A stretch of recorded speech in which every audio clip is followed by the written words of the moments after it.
It's suffocating to live on a beautiful planet but not to see it, to live where life thrives but not experience it. I once had the freedom to roam the world behind our house. I placed my feet on the ground, my toes smudged in dirt. I splashed in puddles that created a tsunami for ants. I ran through the trees that led to the creek, arms open wide, not minding if my dress got torn by the branches in my way. I laughed as I once slid on the muddy banks leading to the narrow creek. I once cried as I fell off the swing attached to a tree. I ran with the deer I grew up seeing in this big backyard of ours. I raced with the shadows of the birds who took shelter in the trees above. And I waded with the tadpoles who are now frogs, I'm sure. I once stood in the creek, feet in the water, eyes following the path the water takes. I stood there, wondering what goes beyond the little horizon, the end of the forest, the other side of the world.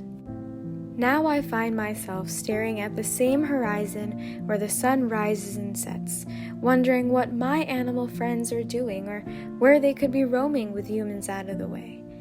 I find myself standing in my room, surrounded by pastel-themed paintings of the world I was once free to roam.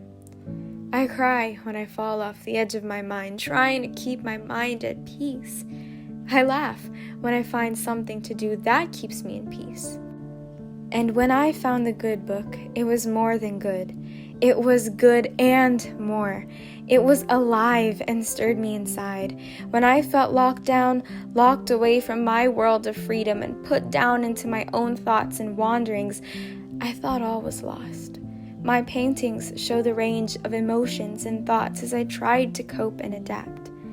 But this book, this Bible, it came alive.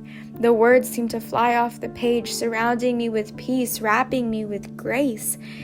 I now know that even if I am alone, I don't have to be lonely. And if I feel lonely, I am not alone. My mind shifted, my heart was lifted, and I feel free. I found true freedom, not from getting away from lockdown, but by being locked into Him.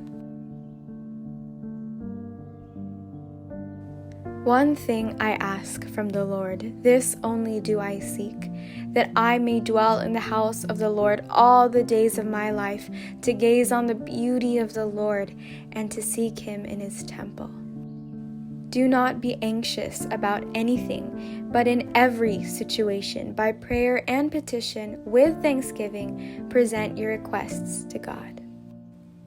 And the peace of God, which transcends all understanding, will guard your hearts and your minds in Christ Jesus. You will seek me and find me when you seek me with all your heart.